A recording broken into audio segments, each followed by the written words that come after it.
All right, all right. What's up, everybody? Welcome to all my friends. I'm on StreamYard today and doing my live a little bit different. So if you guys happen to be on this live, feel free to just comment down below so I know you're here and I can send you some love.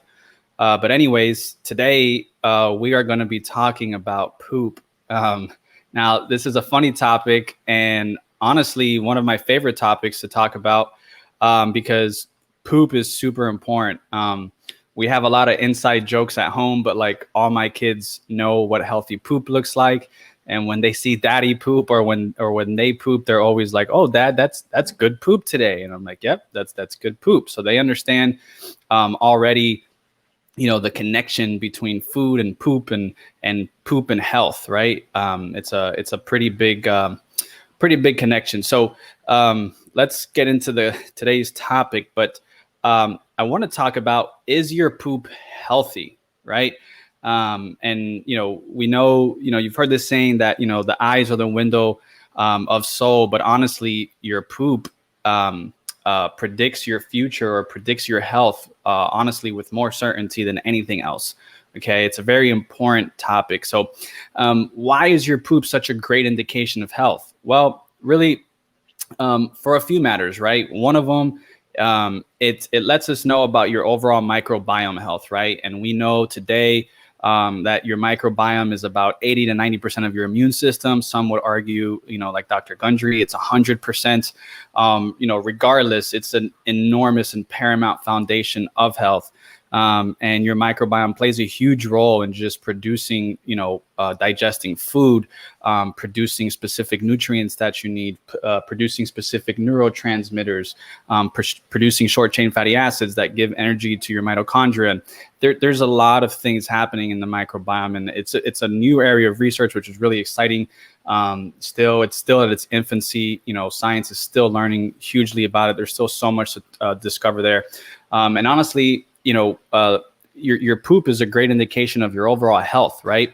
When you look at your poop, if your poop is, if you have diarrhea or you're pooping big constipation balls, or you have a whole bunch of undigested food inside your poop, right? These are all things that we can see that something is going on wrong, right? And it's already a cause, or it's already an indication of disease happening, right? Because disease is essentially dysfunction, right? It's cellular dysfunction, or dysfunction of a bodily process that's happening inside your body, and then it ends up leading to a whole host of other issues, right? So this is like the first, right? If you're in business, this is the first leading indicator that we want to look at when it comes to poop, right?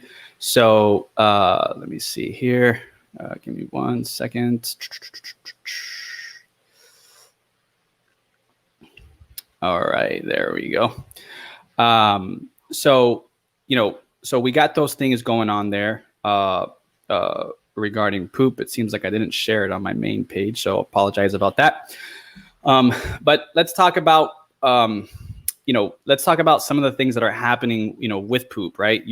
You can have irregular bowel movements, right? Which meaning you should be going every single day, right? And I'm going to share my screen shortly in a little bit, and we're going to look at a poop chart. And we're going to look at what does optimal poop look like, right?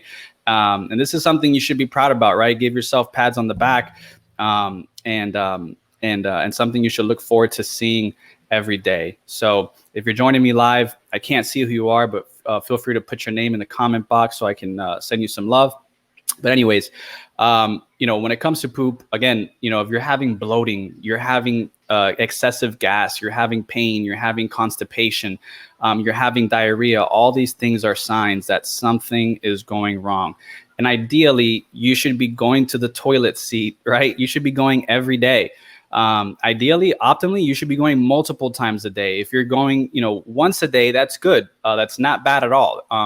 But ideally, you should be going multiple times a day, right? If you're not going to the bathroom multiple times a day, daily, something is off, right? There's something going on. Could be a sign of constipation, right? And it's something to, Mr. Geary, love you, brother. It's something to notice, right, as far as when it comes to that. So I'm going to share my screen here, and we're going to talk about a quick poop chart. And again, if you're joining us, feel free to put your name in the comment box so I can see you. But here is a poop chart. All right, let me go ahead and share. Give me 1 second.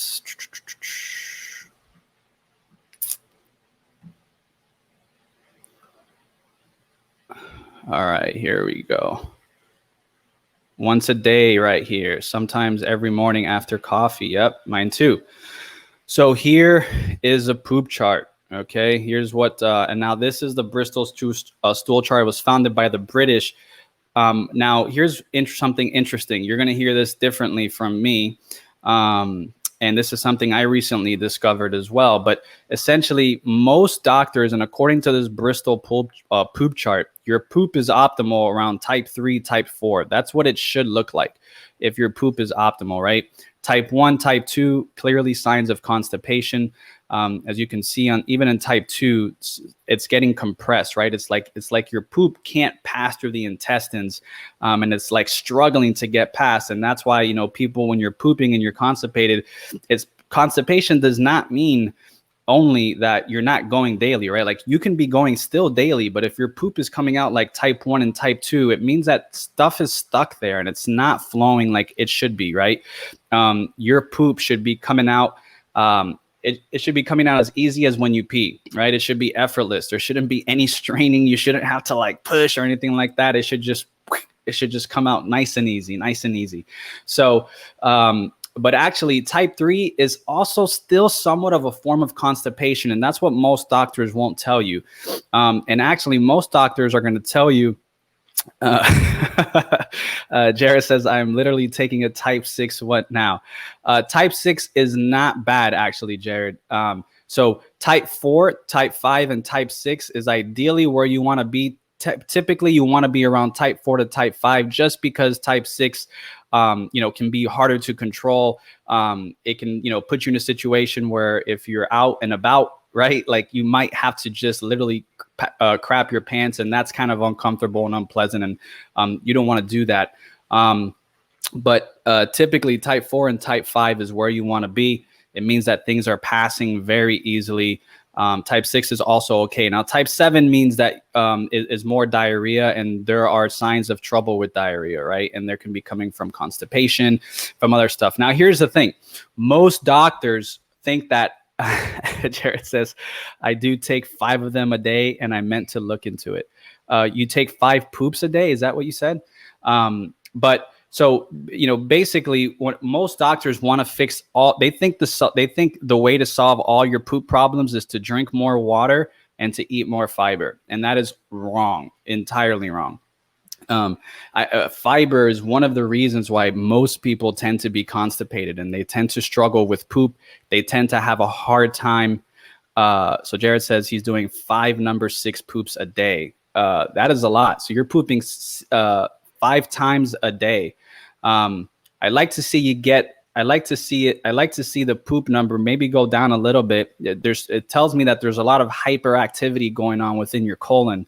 And we probably want to lay it down. So that means that, you might be getting too much minerals. You might be drinking too much water.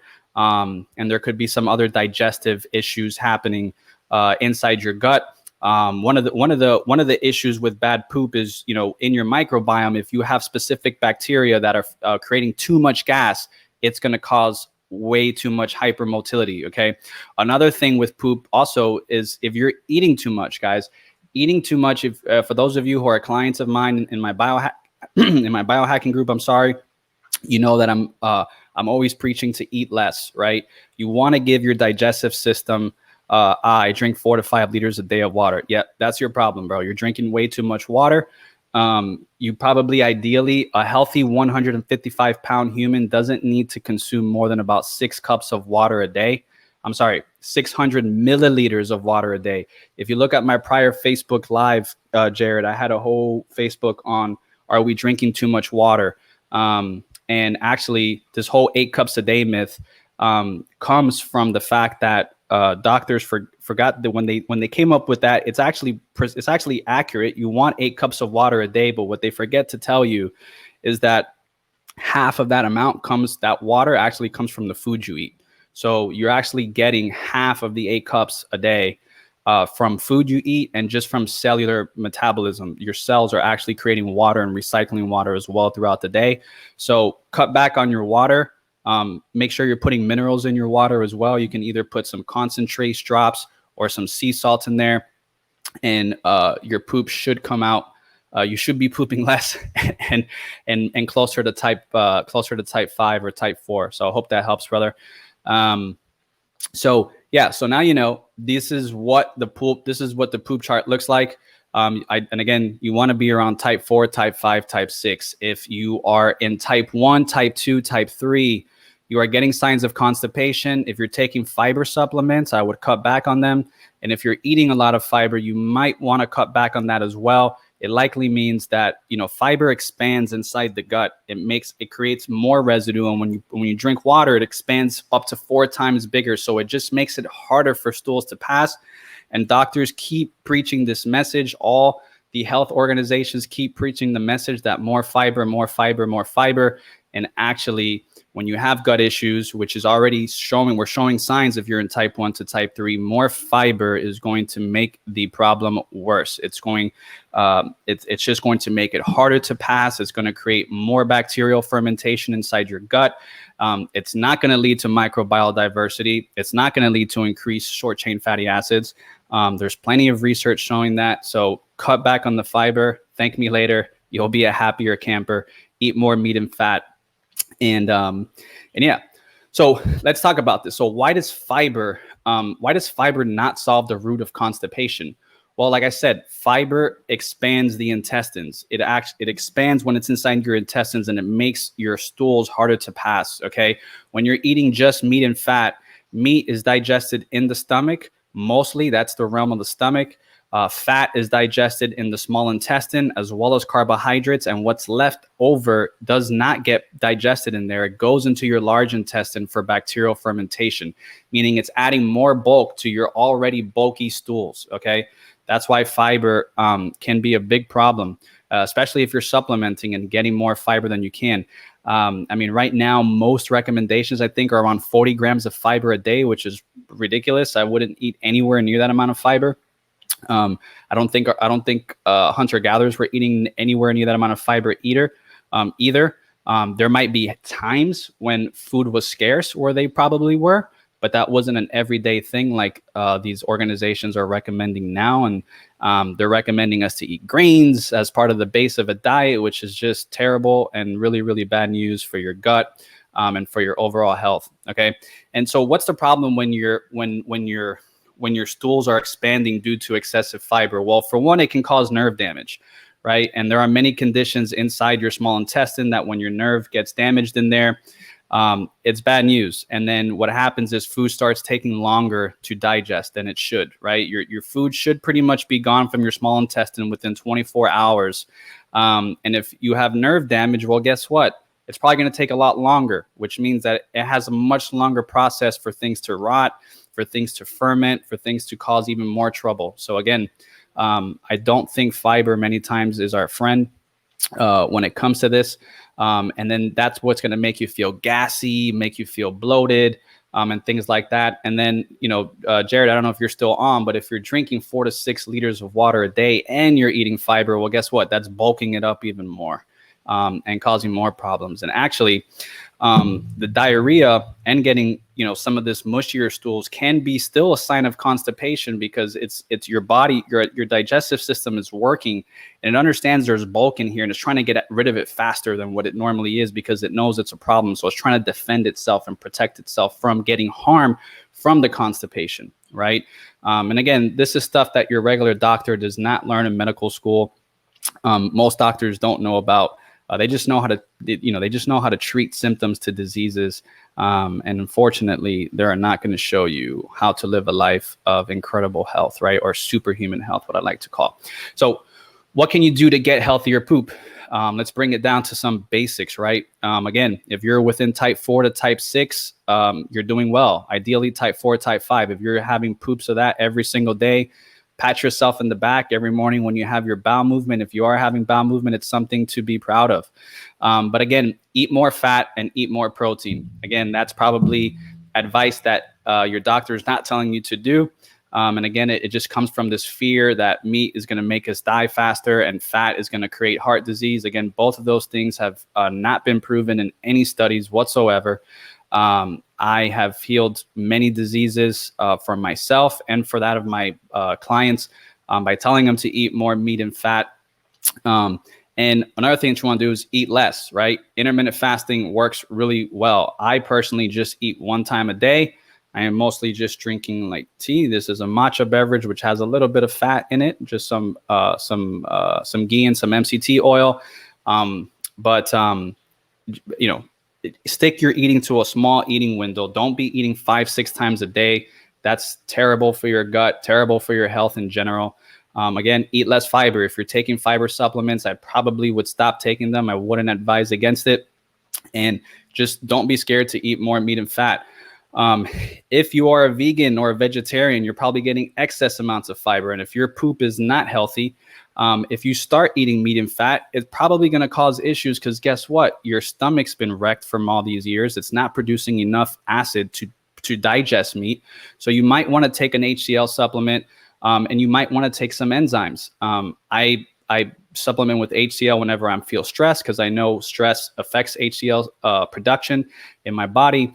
And I supplement with enzymes whenever I notice that I'm going to eat something and something's not feeling right. Or if I'm going out to eat in a restaurant, I might be exposed to stuff I don't normally eat at home. I'll take that. Again, if you're constipated, instead of having more fiber, take some magnesium in the morning, right? You can do magnesium glycinate. You can do magnesium threonate. You could do magnesium citrate. You could do magnesium malate. All these forms of magnesium tend to have a little bit of a diuretic effect. You could take some vitamin C as well, which has an effect, and you could take some electrolytes, right? I like to supplement with electrolytes either in pill form or in droplets that you can add to your water. For the most part, I found out recently I was taking way too much electrolytes in my supplement stack, and it was causing me to be more towards the type 6, type 7 poop stuff. And I didn't realize that because of the excess electrolytes, it was just making my motility hyperactive. And as soon as I cut back on my water intake and some of my mineral intake, poop has been golden. Great poop over here for the last week, every single day. So I'm proud of that. And another issue that is going to affect your poop is dysbiosis, right? So back to the microbiome. If you have an unhealthy microbiome, unfortunately, you're likely not going to have healthy poop, and you're going to have low energy. You might be having all types of signs of inflammation in the body, from skin issues to rashes to eczema, to brain fog, to fatigue, to joint pain, all types of things, right? Because these things, if you have leaky gut, you have lipopolysaccharides leaking through there and stimulating your immune system, and these gases are causing all types of issues and triggering immune responses. So if you do have a dysbiosis, one way you can check, I'm going to put it here in the comments, and you could use my code, you can use a test like Viome. There are many gut tests you can do. I like Viome because it's easy. You could do it at home and it gives you the results in your app. If you use my code, you'll save some money on it. But Viome is a stool test, and it'll give you some feedback on the health of your microbiome. They also give some dietary recommendations based on your microbiome. I would take that with a grain of salt. I don't think it's a hard science yet. I think it would be great when we get to the day where they can really sequence your microbiome and tell you exactly what to eat and what foods are causing an inflammation response in the body. Unfortunately, we're not there yet. Maybe in the next 10 years or so, we'll be there, hopefully, but we're not. And some other things you can do to help repair your gut is drink some fermented beverages. I really like apple cider vinegar. That's a go-to every time before we eat. Just take a quick shot of it. That's going to help produce some HCl. It's going to give your body some enzymes and give your body some good flora. One of my other favorites is sauerkraut juice. So instead of actually eating the sauerkraut, which is good, but if you got gut issues, the fiber in the sauerkraut can cause issues. So the sauerkraut juice is a much safer play. It's a safer bet. Again, just a small little shot. You can do that 2 or 3 times a day. I noticed that also also helps significantly. You can do things like kombucha, but kombucha will break your fast if you're fasting. So do it on non-fasting windows, as well as kefir or yogurt. Just, make sure that if you are going to have kefir or yogurt, that you can tolerate dairy. Unfortunately, I'm one of those unlucky and sensitive individuals that I just cannot do dairy. I like coconut yogurt. I tend to make my own 24-hour fermented coconut yogurt here at home. And I like to mix that with some berries for dessert, or just have, prior to a meal or before a meal, just take a little spoonful so I get some good probiotics. And my favorite supplement when it comes to restoring gut health is L-glutamine. So L-glutamine is a great amino acid that basically just restores all the intestinal mucosa inside your gut. It's a great supplement. If you want to know more about the dosing, just put a comment down here and I'll send you a sheet that you can use to put the right dosing in. Most bodybuilders use it, but they're only taking about 1 to 2 grams, which to repair your mucosa, you need a much higher dose. And depending how inflamed you are, you might need a much significantly higher dose. I've taken up to 30 grams of it a day to help repair my gut when I was suffering from some gut issues several years ago.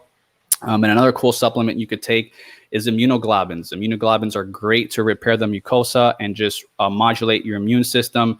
I like to use a company called Microbiome Labs that sell immunoglobulins. If you're not dairy sensitive, you can take colostrum, which is full of immunoglobulins. And it's got a lot of cool other peptides and things in there that can help repair the gut. Fortunately, since I don't do dairy well, I don't do that. But I just take the immunoglobulins from Microbiome Labs.